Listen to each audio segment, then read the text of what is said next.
ओं नमो भगवते वासुदेवाय। ओं अखण्डमण्डलाकारं व्याप्तं येन चराचरं तत्पदं दर्शितं येन तस्मै श्री श्रीगुरवे नमः।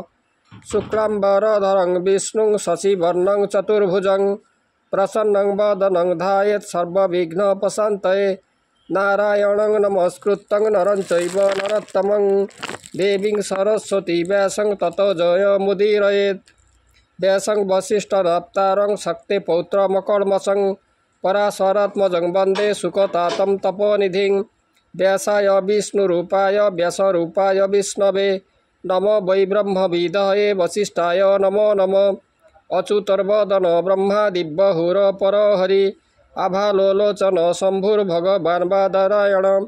ओं पार्थाय प्रतिबोधितां भगवता नारायणेन स्वयं व्यासेन ग्रथितां पुराणमुनिना मध्ये महाभारतं अद्वैतामृतवर्षिणीं भगवतीमष्टादशाध्यायिनी ममत्तामनुसन्दधामि भगवद्गीते भवद्देशिणी। नमस्तुते विशालबुद्धे फुल्लारविन्दायतपत्रनेत्र येन त्वया भारततैलपूर्ण प्रज्वलित ज्ञानमय प्रदीप प्रपन्न पारिजाताय स्तोत्रवेत्रे कपाणये ज्ञानमुद्राय कृष्णाय गीतामृत दुहे नमः। सर्वोपनिषदो गावो दुग्धा गोपालनन्दन पार्थवत्स सुधीर्भक्तं दुग्धं गीतामृतं महत्। वसुदेवसुतं देवं कंसचाणूरमर्दनं देवकी परमानन्दं कृष्णं वन्दे जगद्गुरुं।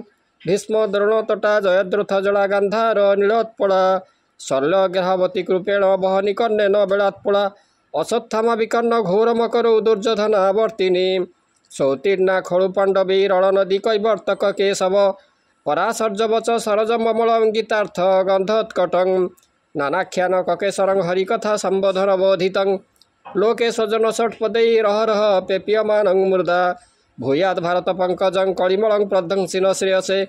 मूकं करति वाचालं पङ्गुं लङ्घयते गिरिं यत्कृपातमहं वन्दे परमानन्दमाधवं।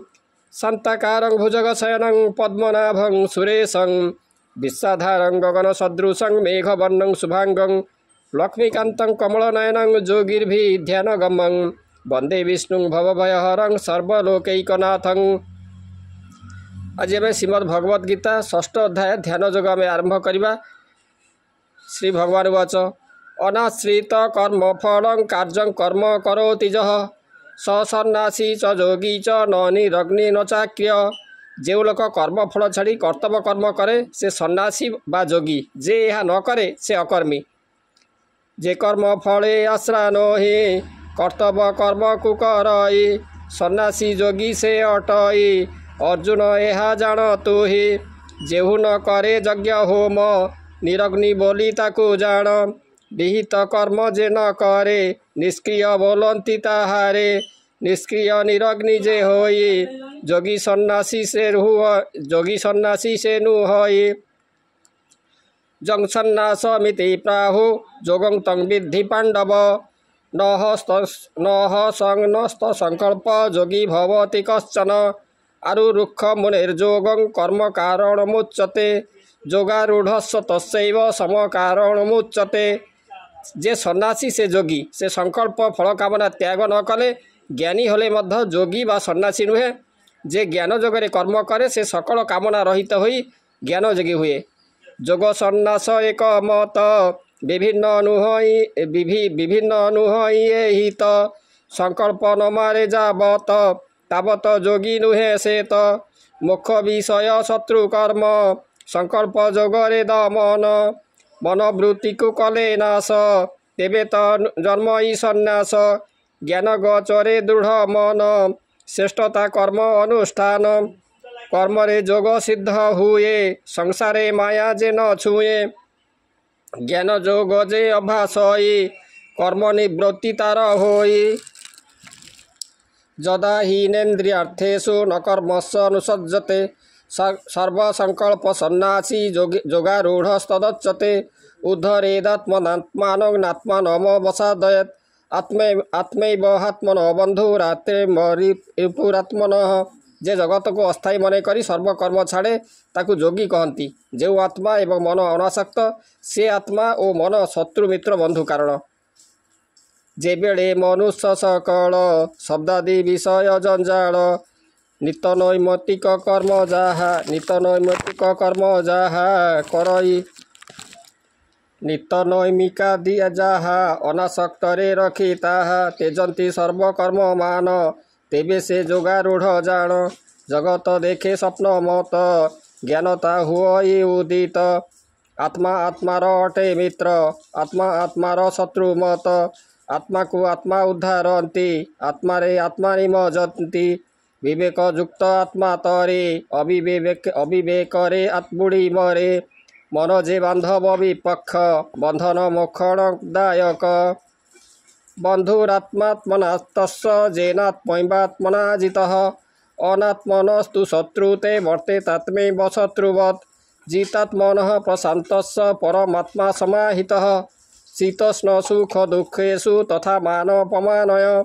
जे लोक निज मन को संयत करिछि से आत्मार बंधु जे संयत करि न पारिछि से आत्मार शत्रु जो मारे जितात्मा तांकर राग शोक दुख मान एवं अपमान सबु समान संयत मन अटे जार सर्वदा शुभ हुए तार यथेच्छाचारित मन जार सर्व अशुभ हुए तार तेणु आत्मार आत्मा मित्र जे आत्मा अटे आत्मजित जे आत्मा आत्मा को न जीणे शत्रुता को से खोजी आणे मन जे करे बसीभूत सर्वदा जार शांत चित्त मान जे अपमान हेले नटड़ी थाए समाधि रे शीतोष्ण दुख सुख नाही हर्ष विषाद न जन्मई ज्ञान विज्ञान तृतात्मा कुटस्थ विजितेन्द्रिय युक्त इत्युच्यते योगी समलोष्टास्म कांचनः स्मृहुन्मित्राजुदासीन मध्यस्थ देशबंधुषु साधुस्वपि च पापेषु समबुद्धि विशिष्यते जो मानकर आकांक्षा नहीं अर्थात इंद्र संपत्ति को तुच्छ मन करे से पत्थर परी रत्नमान देखे से जोगारूढ़ जो लोक शत्रु मित्र को समान भाव में देखती से विशिष्ट साधु व्यक्ति अटे शास्त्राध्ययन गुरुवाणी ज्ञान बोलिण ताकू जाणी शास्त्रोक्त वस्तु अनुभव विज्ञान अटई पार्थिव ज्ञान विज्ञाने तो सचित्त कीटादि इंद्रिय वर्जित स्वर्ण मूर्तिका जे पाषाण एथिरे जार समज्ञान शत्रु मित्र प्रिय प्रिय शिष्ट पापिष्ट नरचय समान मणे जेहु जन से अटे नरंक उत्तम जोगी जुंजित सतत आत्मान रहसि स्थितः एकाकी जत चित्तात्मा निराशीर परिग्रह जोगारूढ़ व्यक्ति निजर देह मन संयत करी भोग वासना त्याग करी मन को समाधि रे निश्चल रखे जोगिए जनहीन स्थाने रहीण एकाकी धियाने निराशी होइण रहिबे प्रतिग्रह आशा नहिबे चंचल मन स्थिर करी जोग समाधि थिबे धरी मन अवस्था पंच जान बोलंती वेदक्त सुज्ञान क्षिप्र मूढ़ विक्षिप्त तीनी एकाग्र निरुद्ध को घेनी ए पंच अवस्था अटई कारण कहूची बुझाई संसार स्थित धन जन संपद शास्त्रादि पठन चित्त मजिले भावरे क्षिप्र नाम को बहे स्थिर निद्रा जे तंद्रा मूर्छादि रे चित्त को निमग्न से करे समाधि काले करे यही मूढ़ बोलिण जान तु ही समाधि काले जार मन अन्यत्रे भ्रमे अनुक्षण श्रीमद् भगवद गीता षष्ठ अध्याय ध्यान योगर प्रथम भाग आज आम आलोचना कलु भगवान दिव्य कथामृत निश्चित भाव में आपण मानक भल लगी आज रोचे ओम नमो भगवते वासुदेवाय।